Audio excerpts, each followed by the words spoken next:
joined today here by Jaden Wilford and Payne Carter. In our podcast today, we're going to be focusing on book adaptations into movies, shows, anime, etc., and then vice versa, which is movies, books, shows, anime, etc., adapted into books.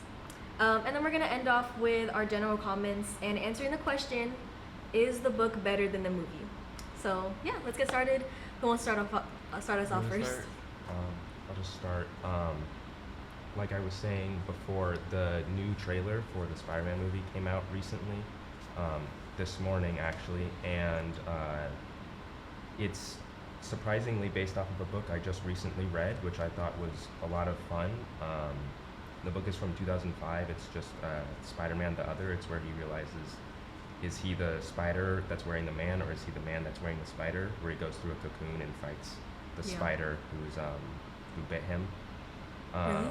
Yeah, and he's just trapped in a cocoon on the other side of a roof, and it's in his escape from after he actually dies. Someone kills him in the book, like halfway through the event.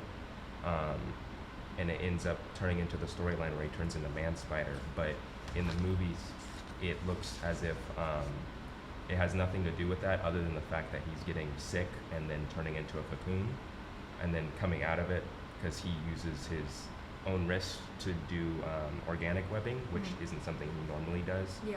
Isn't it the Tom Holland Spider-Man? Yeah, Tom Holland Spider-Man. It's the fourth movie. They might be doing another trilogy, but there's so many people in that teaser that came out this morning that aren't in that book at all. Like, the villain for that one is Morlun. He hunts spider people across the multiverse and kills and eats them.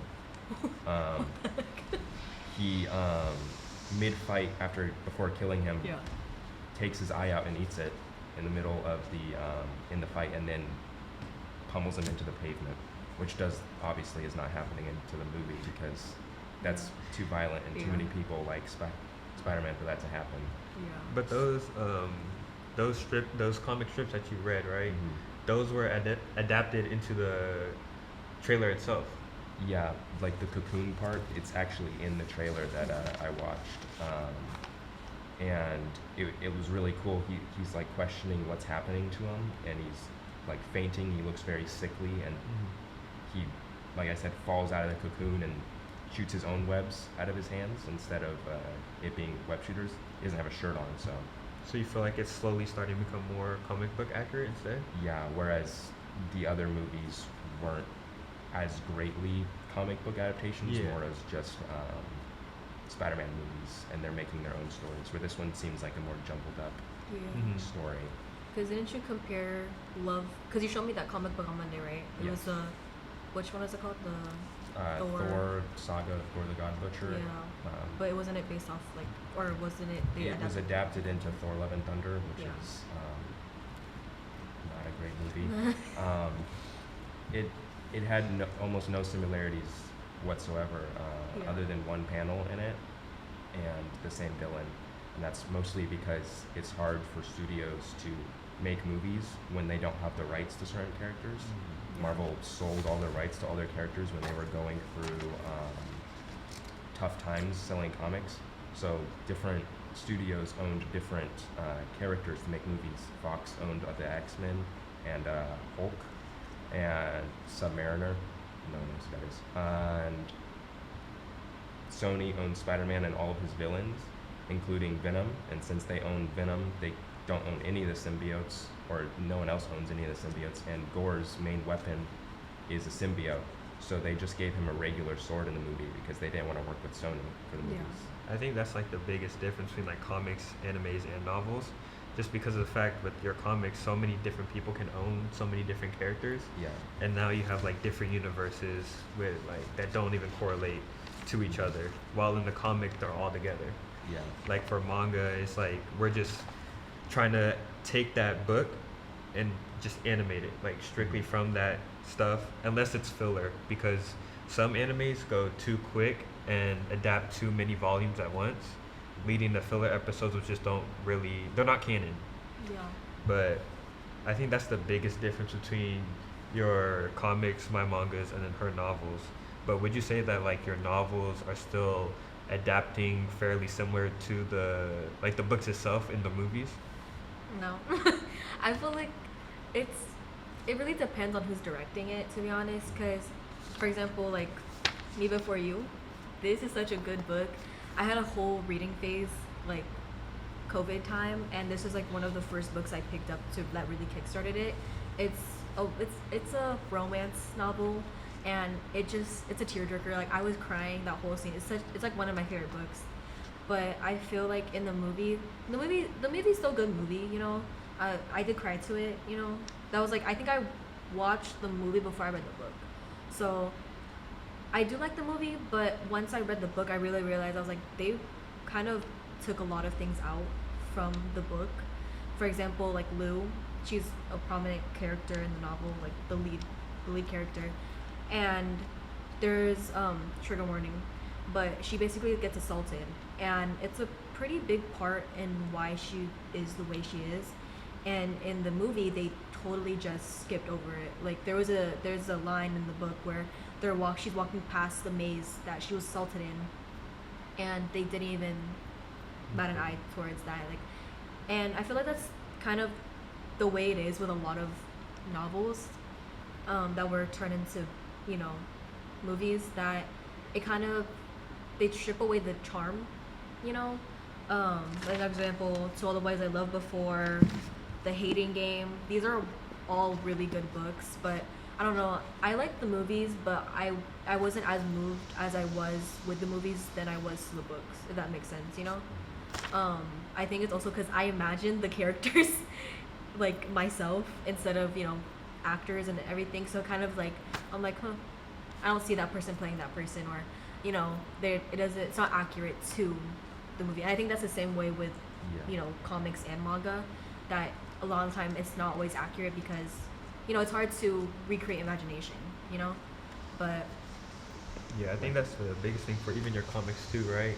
Like a lot of times they're trying to find people that match the character, like that are in the books, when not every human is gonna look like them. So it's like hard to find it, and then once people aren't able to connect with it, it could lead the movie or the show to like fail or like just not do as good as the book itself, because people don't feel as drawn to it as they were originally through the comic or the book. oh Yeah, and they change a lot from the comic books into the movies, where a lot of the characters are obviously not the same races as everything, Oh, and yeah. that's totally fine. It's just completely different than anything in the comics, and that's another thing with your manga too. Is it's I watched One Piece, and all of them are pretty much like the same color tones, even though they're all drastically put into the anime, and there's no color in the manga, obviously, so it's hard to tell.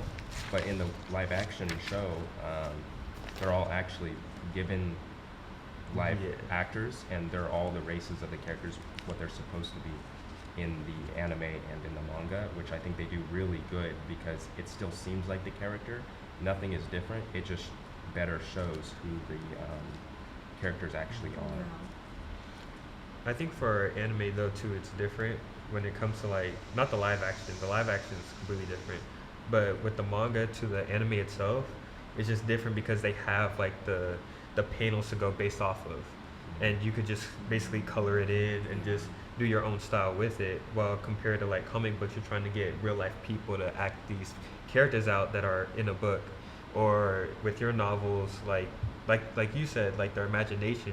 Like they're trying to find these people to play these imaginative roles and just go based off of what they think the artist was trying to say.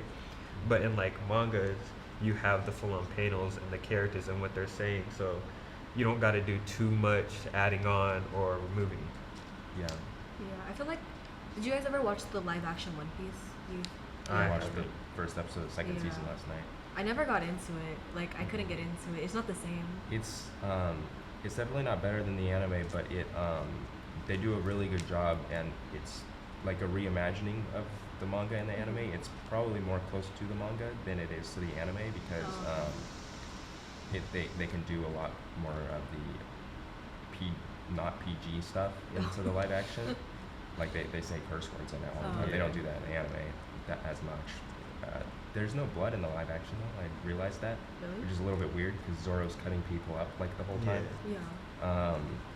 But they do a really good job incorporating a bunch of characters who don't show up, or information that doesn't show up until way later into the live action, as like a reimagining, as like a character who doesn't show up until episode like 600 something. I just watched last night. He's in the first episode of season 2, which takes place in like the first 100 episodes in the anime. Yeah, that's what I heard as well. Like, I heard the live action was like showing stuff in the manga, like that was in the actual manga itself, instead of just like cutting people out, waiting to like build suspension before revealing who they are. Like, Yeah. he met like you said, like a character that's way later, and then they're just like shown for a little bit, but they're not like interacting, Yeah. right? It almost feels like the newer season is more directed towards people who actually have watched the anime or read the manga, whereas the first season was really good to get people into it who haven't watched or read any of the Sort material. of like a hook. Yeah, but the second season, it has so many like random Easter eggs thrown in where you're just you only know it if you've watched everything before and you know who the characters are. Yeah. Like Luffy's blood brother shows up for one scene. It's not Already? explained who he is. He just shows up, and then it cuts away. So Yeah. that no, it's just very interesting. But the way that they throw it all together, it mostly works out fine. Yeah. I feel like that's what it is, though. I think it just depends on who directs it. Mhm. Because in reality, if the director isn't a big fan of whatever they're producing, then I feel like it's not gonna be the same, you know. But yeah. That's Or just if my it's like opinion. a lot of CGI too, because Oh, yeah. like Avatar, they didn't even pronounce Aang's name right. I think they called him Ong. Yeah. So it's like just not knowing like the characters' names and stuff, Yeah. like that'll definitely throw a whole audience off. And then also like the Death Note live action, I seen clips of that. Like I think his name's Ryuk, like the little Shikigami that Mhm. is with Light. He looks so weird. And the funny I don't thing know, is, it's CGI. like every single reviewer, like people who like review it, they're like, "This is horrible. This is bad." Blah, blah, blah." Yeah. Because they don't capture the essence of what it's supposed Exactly. to be. Yeah. But yeah, I feel like that's a really good conversation.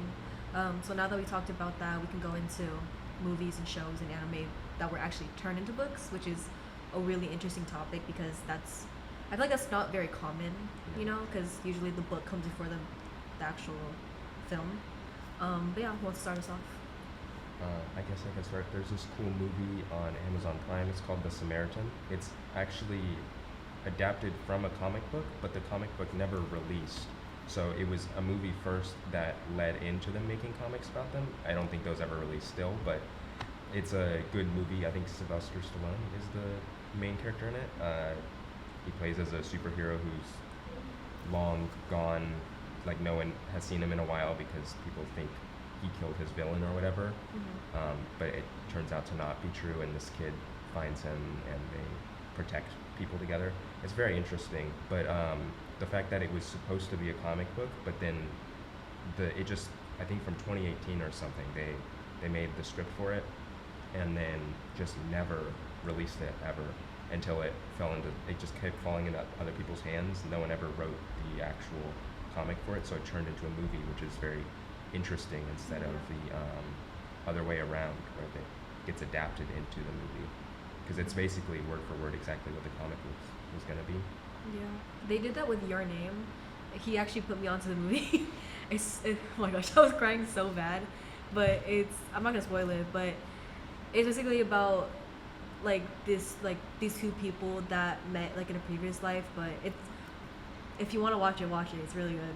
Just saying. But they actually turned it into a manga, which was really interesting because usually you don't see that. But they kept it really similar. I was looking at like the actual manga itself. They kept it really simple but like similar to the actual film. And I thought, because the animation style is beautiful, like it's like dreamy and just free. It's just so cute, but you'll cry if you watch it. But yeah. Yeah, and then also like with one of my anime that I watched, Kill la Kill, its art style is very like quick and rapid. So then the manga, when it had to adapt it had to like try to pace it to that same like extent while keeping the art style, which was kind of hard. But they were doing good for a while, but then it got cut short because I don't think people were really reading it that much, Yeah. just because the anime already came out. And I think that's a big thing. Like when the anime comes out before the manga, sometimes the viewers or the audience doesn't want to like read it necessarily, just because they already know what's gonna happen, So- and they already like seen it visually. So the anime is further than the manga is, and the manga is completely canceled. Yeah, that's from what I know. Yeah.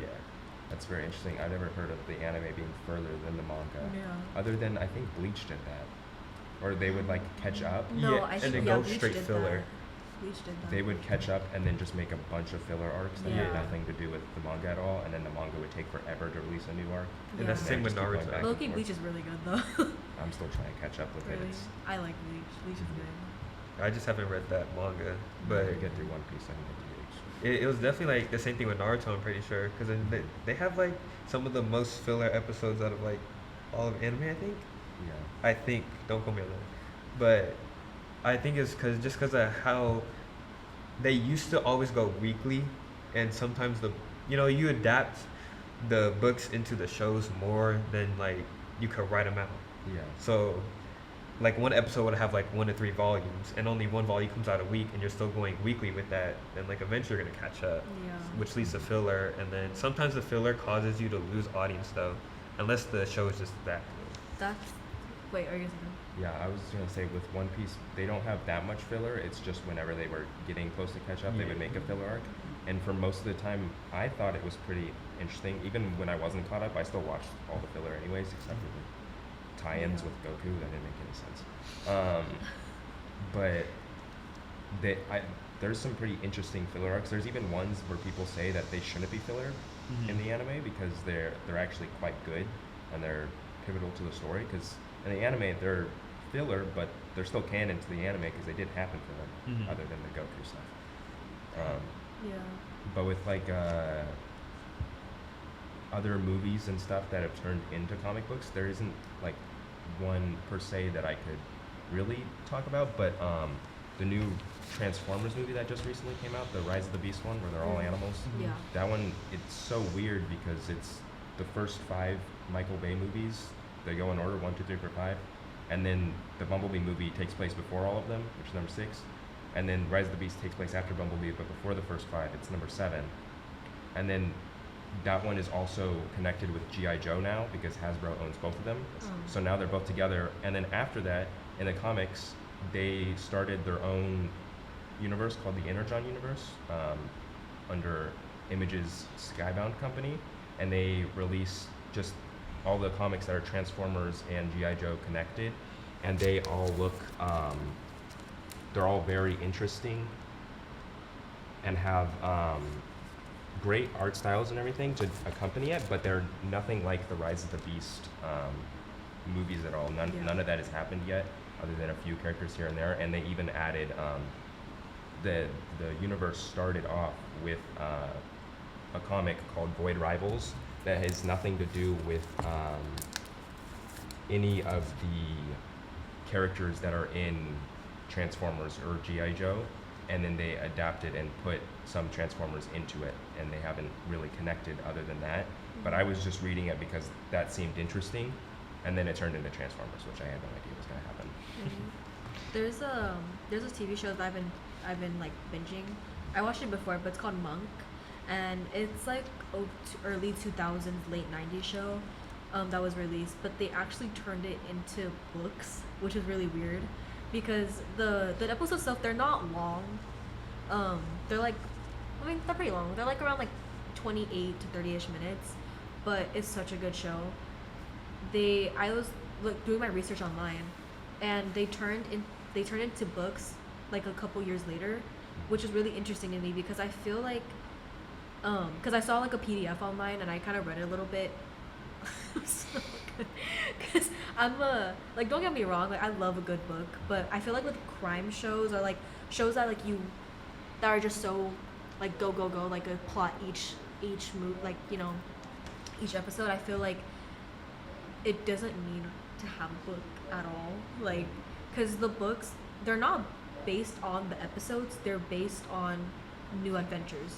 So it was really interesting because you're like I feel like I don't want to read that, Yeah.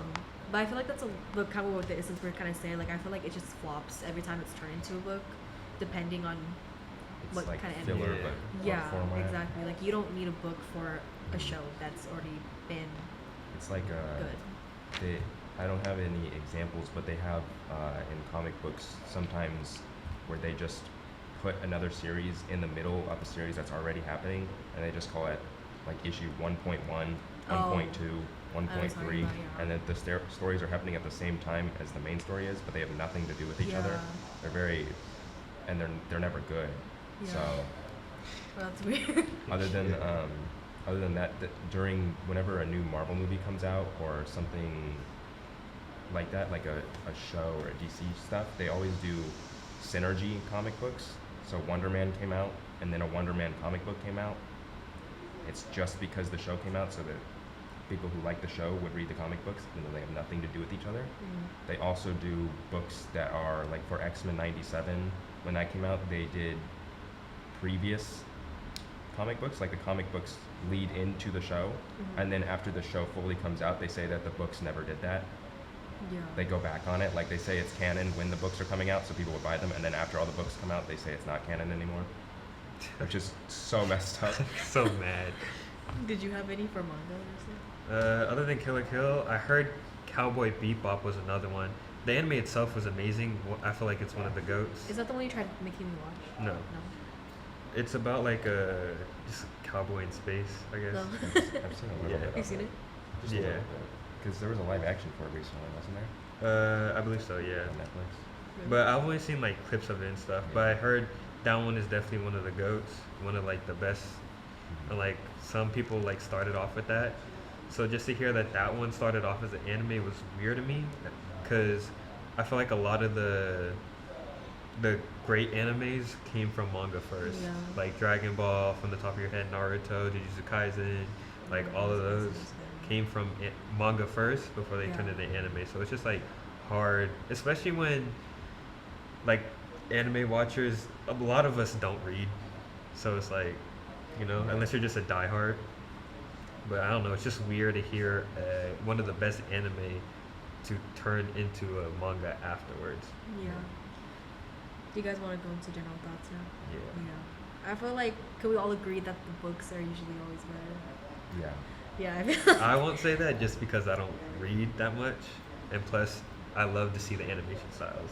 Like seeing the different animation styles are amazing. At least when it comes to anime. But for comics and novels, I can definitely see why you guys would say that. Yeah. For me, the movies are what got me into the books. So Exactly, yeah. now that I've read so many comic books, I can say that I definitely like the books better than the movies. They do a good job sometimes, but not all the time. Yeah. Like they have some really bad movies that are from comic books. Like even like you said, Thor: Love and Thunder. I absolutely hate that movie. Like every week. It's awful. It's based off my favorite book. It's so annoying. It's so Yeah. obnoxious. The character is. No, literally. Because when you showed me, I was looking through the comic because you let me like look at it. Like it was like hecka cool. Like everything, because it was about like a god that like kills other gods. His name is Gore the God Butcher, and in the Yeah. movie he kills like 3 gods, and in the book Yeah. he kills like all of them. Yeah, and then Thor has a daughter from the future or something. Like Yeah, in the book they jump through time, and he creates this giant bomb the Yeah. size of a moon that kills every god throughout all of time and every universe. He sets it off, and it ends up failing because there's 2 Thors, one from the future and one from the present. And he has 2 Mjolnirs and smashes them together in his face. And it's just way cooler than one Thor who's fighting a guy who wants to bring his daughter back to life by wishing upon a genie that doesn't exist. I think that's just Marvel's biggest thing is like nerfing all of their characters. Yeah. Like Hulk is supposed to be like this being that like just constantly angry, like getting rid of everything. Like he could destroy planets. But like in the movie itself, very timid. Yeah, and now it's just straight Bruce Banner. Like I don't know. I think in the Spider-Man movie they're gonna switch it because Mr. Negative is in that's the what I movie heard too. So if he touches Hulk, he'll bring out the bad in him. Because Mr. Negative switches people. You can only ever do it once though, so that might be our only time ever seeing Hulk. Really? Really Wait, when is raging. Doomsday supposed to come out? December. December. Yeah, because it takes place before it, right? Yes. I believe so. So having a comic accurate Hulk in that movie, I think would be amazing. Wait, what's the Red Bull? What is that? It's Thaddeus Ross. It's The mayor or whatever? yeah, it's the guy from like all the very first movies. The real actor Yeah. or the first actor, he passed away not too long ago. So Oh. now it's Harrison Ford. Is that his name? The I guy think who so. played I think so. whatever that one is. Yeah. Because I got confused. I was like, why is Hulk red? Yeah, it's a different guy. He's always in the comics. He always tries to get Bruce Banner, like kidnap Bruce Banner for the government, so that he can imbue all of his soldiers with Oh. Hulk formula and turn them all into Hulk, so they could win every war. So See- then he does it on himself, and since he's like angry and I feel rude, like he turns they should red. just make it like accurate to the comics. Like I feel like Marvel, like don't get Marvel movies are really good. Like one of my favorite was Civil War, but like I feel like when you went into like the whole spiel on Monday about it, I was like, I've never seen that in the movies. Like why Yeah. is that like? Civil War. I'm still reading it right now, but it's definitely way different. And like this story, the other, it leads into Civil War, and obviously really? this Spider-Man movie is after Civil War. 'Cause Yeah. Civil War's from 2016, so it's weird having them swapped. So they're just like going different. Yeah, they're going differently because I mean the movie that we're supposed to get instead of Doomsday was supposed to be with a whole nother villain, and it's just because Oh, yeah, the 'cause- guy got arrested, Jonathan Majors got arrested for assaulting his girlfriend, which turned out to be untrue. I guess. It was all alleged, I think. Yeah. So they fired him and then didn't bring him back. But the guy he's playing, his whole character is that he has infinite variants of himself. It's the easiest guy to recast. Yeah. Why didn't they continue to do that character? I have no idea why. They went to Doctor Doom just because they got the Fantastic Four. I think also though it's because all the heat they were getting from the multiverse, and people were getting tired of it. So then they're like, they're just trying to pivot. But do you guys think that like the closer the adaptations stick to the books, like the better? Oh Definitely. yeah. Way. Another thing with mine is the Batman movie from 2023 with the guy from Twilight. I don't remember his name. Did you guys ever Oh, see it? Edward Cullen, Robert Pattinson. Yeah, yeah. Did you see that movie with it's just really dark. It's from 2023. I've didn't- seen it, but I don't know Yeah, if you no, guys. I didn't watch it, but I saw like everyone on like X, and they were like, "He's bad. Like, don't put him on there." I mean, he did a really good job. I really Really? liked that movie, but the second movie has been in the works for so long, and apparently the villain for that movie is Clayface, which is this guy. He's very Ooh. yeah, grotesque, and obviously that's a lot different than the Batman that they portrayed in the first film, because they're supposed to be doing like mob bosses and regular Batman villains that Batman should definitely be able to take on, instead of something like that where Yeah. how in the world is he fighting that? Yeah. He's supposed to be Clayface in the movie is supposed to just be a guy who's Oh, named really? Clayface, which is totally different. But I'm honestly fine with it because of how they're doing the movies. Is it's just supposed to be people he's able to fight. Because really, what is he gonna do against Clayface? He pretends to be other people. In the book, he literally pretends to be an actor and acting as something else. But then when he doesn't get the role, he kills the other person, then becomes him. So I feel like, oh, I forgot to add in our first segment, but Twilight. Did you guys ever watch that? no. I'm not gonna lie, I like love watching Twilight, the whole saga, and the movies is like the movies are just like, oh, they're so good. But once I read the books, it completely changed. Like, it's not Not the comparable same. at all. Like, The movies are better. no, the books. The Oh. books are way better because it goes into like their minds. Because you can only do so much with like a movie, you know. But like it's a whole saga. They're really good, but the books, oh, it's so good. But they didn't make one. There's one called Midnight Sun, and that's from Edward, the guy from the Batman guy. Yeah. His character. It's like all from his point of view. Because in the book series, it's all from Bella's point of view, but the author, she made it to where it's Edward's point of view. I want them to turn that into a movie because it's so beautiful. Like, I tried reading it, but it's such a long book. I can't get back into it yet. I have to ease my way into it. I think that's like the big thing in general though, like the shows and the movies and like the adaptations, like the anime will get you hooked onto something, but then the books and the manga is like what's gonna like make you stay, sort of type of thing. Because I feel like once you watch something then you want to dig more deep into it, and then want to Yeah. learn more about the characters, Yeah. and then that's why the book seems better to you now, and then like the comic books too, Yeah. because it goes Yeah. so much in depth into the characters themselves, and Yeah. even in manga too. Like sometimes the artists will have like Q&As at the end, just answering questions about their characters, and I think that's a huge part of why people love the book so much. It's just Yeah. how much in depth it goes. They do that a lot in comic books too, where at the very end of the issues they'll have like editorial notes where people send in emails from whatever the past issue is, and then they answer questions. They do it a lot. In your manga, do they do on the pages? Do they do thought bubbles of what the characters are thinking, or is it just everything's out loud? Sometimes they do. I think it just depends on like the situation and also like who it is writing it. Because I've never seen thought bubbles for manga, but like you were talking about, it's more in depth in the mind in the book than it is in the movie, because you don't really ever hear voiceovers. It's not in- really. I feel like I have seen a thought bubble in manga because I used to read manga like when I was a kid, and my dad had a whole collection. I swear I've seen it before. It's not really thought bubble. I think it's the little square box Oh, with yeah. the The I narration. think Yeah. that's what it is. So it's more of a narration than I, a thought bel- bubble. I believe 'Cause so. in the older comic books, they do thought bubbles all the time. Everything is exclamation. You can play Where's Waldo with Where's a period in the book, because they don't do periods. It's just all exclamation, all Yeah. exclamations. Everyone is exclaiming everything all the time, and the narrator is exclaiming something all the time. They're never. Yeah. There's so many words and less pictures in the old comics Mhm. in comparison to the newer books, where it's a lot of really good artwork with little to no words. Mhm. I have some comic books that have no words in it, and it's just all pictures, and you know exactly what's happening. Yeah. Because I think a lot also is just the manga I've read is really like action focused, I guess. So then like stuff like Naruto, there's not really like a lot of Naruto doesn't think, so it's like they can't really have thought bubbles, but they'll still have like those narration like squares or whatever here Yeah. and there, just to like say what's going on or like what's going on through like people says and stuff. Yeah. Well, I feel like that was a really good conversation, guys. You good? Yeah, so I think we can all agree that, besides you, but Yeah. that I'll read. the comics and the books are way better than the animation Yeah. and movies. But yeah, so that's all we have for you today, guys. We hope you enjoy our little podcast about adaptations from books and movies, etc., vice versa, and hope you enjoy our general thoughts.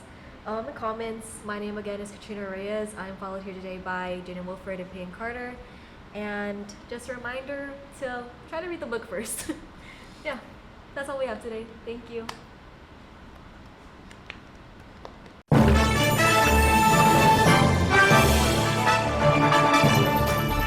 The exponential growth from the program from my first year to my third year now, that's what keeps me coming back and keeps me excited and just like fulfills me as a person. It's so impressive, and we every time we walk in here, you guys are doing something different. It's great. It's great. Nothing but opportunities here, and we have sports to cover, we have the equipment. Because the more ambitious you are, the more opportunities you'll have. On-the-job training is huge. You get the hands-on experience. When someone asks who can do it, you know, you can raise your hand and say, I can do it. So. Joining the class was the best decision I ever made.